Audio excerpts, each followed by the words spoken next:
सुंदरवन के जंगल में टूनटूनी चिड़िया अपनी सास राजू चिड़िया के साथ रहा करती थी।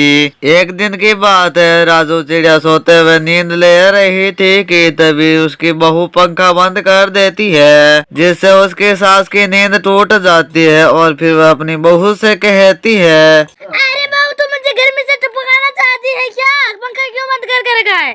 नाच पीटी कहेंगी, पागल, पंखा बंद कर दिया। आप गर्मी में मर रहे तो मैं कभी कहा ऐसी ऊपर बैठी हुई हूँ। झाड़ू लगाया तो मैंने पंखा बंद किया है, अब वरना मैं नहीं करती ना। अगर घर में अच्छा काम करती ना तो शाम के 4 बजे झाड़ू नहीं लगती घर में। अरे तू घर का काम समय से क्यों नहीं कर दिया भला?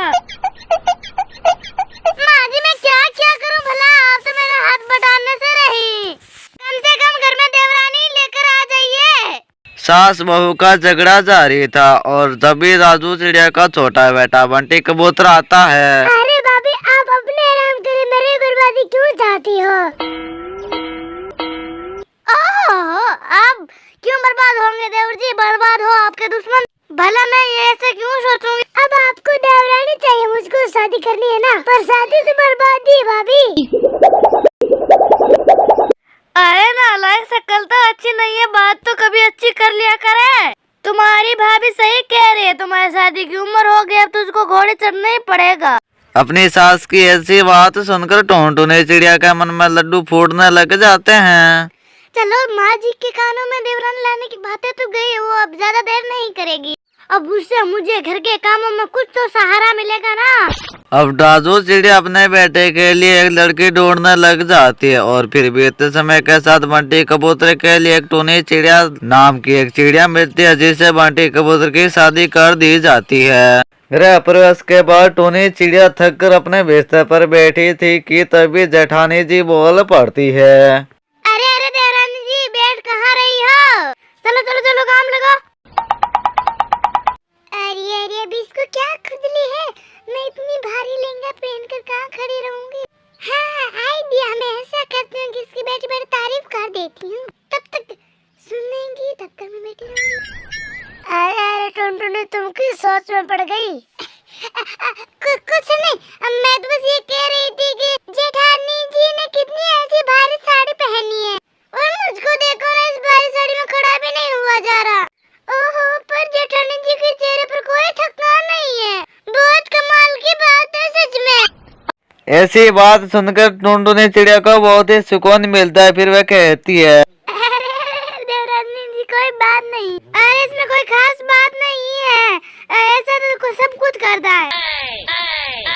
हाँ, थोड़ी छोटी बहुत सुसाल है, शादी के रस्म में थोड़ी थकान हो ही जाती है। जेठानी का तो पता नहीं, सास में तो अकल है। अब कुछ देर में यहाँ से हलने वाले नहीं हूँ। टूनी चिड़िया एक तेज और तरार चिड़िया थी। वह ससुराल में ढलने की जगह वह सबसे ऊपर आने की कोशिश करती रहती थी। टूनी चिड़िया नीचे कपड़े लेकर बैठी थी कि तभी सास बहुत सारे कपड़े लाकर उसके सामने पटक देती है। छोटी बहू, जरा इस कपड़ों को तो धो लेना। अरे मुझे इतने सारे कपड़े के एक साथ में धोने हैं क्या?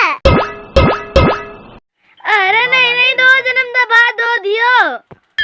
अरे भाई, कपड़े गंदे तो भी धोने पड़ेंगे ना। और तभी राजू चिड़िया का फोन बजने लग जाता है। राजू चिड़िया फोन पर बात करते हुए अपने कमरे में चली जाती है। टूनी चिड़िया इतने सारे कपड़े देखकर बहुत ही दुखी हो जाती है। इतने सारे कपड़े धोने में आते, सच में मेरी बैटिंग खराब हो जाएगी। पता नहीं क्या मुसीबत है।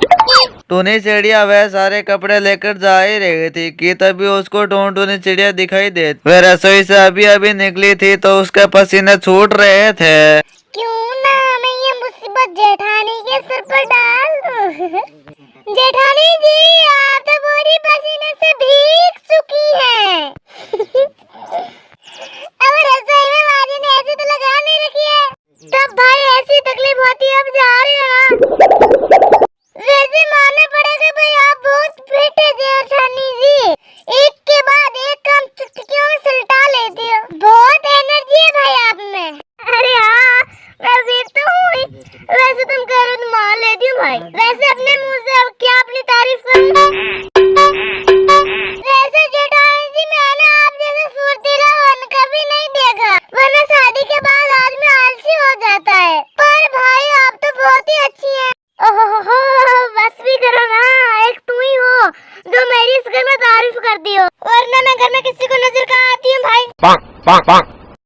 डालती हुई नजर टोनटोनी चिड़िया के उन कपड़ों पर पड़ती है। ये कपड़ा यहाँ कौन पट गया?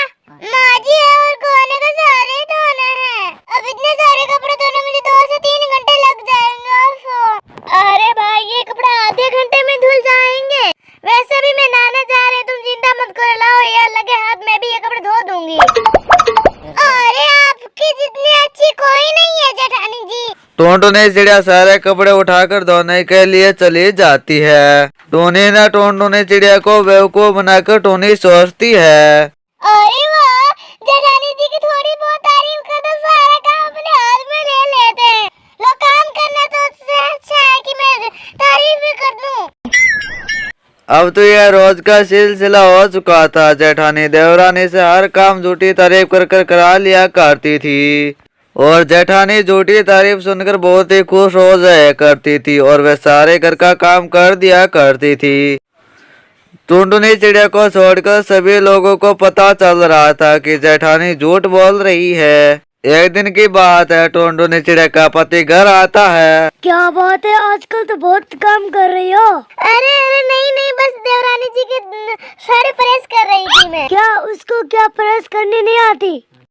आती है, लेकिन तुम्हारी तारीफ को वो फूल बांध देती है। तुम उसका काम सारा सिर पर ले लेती हो। ऐसा कुछ नहीं है, वैसे मैं तारीफ करने के लायक ही हूँ, पर अफसोस यह बात किसी को समझ में नहीं आती, केवल देवरानी को आती है। वो तो जरूरत से ज्यादा काम करवाती है। वो तुम्हारी 2 तारीफ करके वो 10 काम करवाती है। पर तुम्हें क्या समझ में आती है? तुम ही सोचो, वो क्या खुद से काम किया कभी? खाने से लेकर सात सुबह तक तुम ही काम करती हो। अपने पति की बात सुनकर देवरानी की मीठी बातों की पट्टी बंदी खुल जाती है। उसी शाम की बात है, टुनटुनी चिड़िया आराम से बैठी थी कि तभी वहाँ पर टुनी चिड़िया आती है और कहती है, तो ना मैं बहुत ज्यादा थक गई हूँ। खरीदारी करने भी ना कितनी मुश्किल होती है। पर जेठानी जी खाने में क्या बना रही हो? वो तो तुम्हारे ऊपर है ना। मतलब क्या? मतलब है कि तुम जो बनाओ मैं खा लूंगी।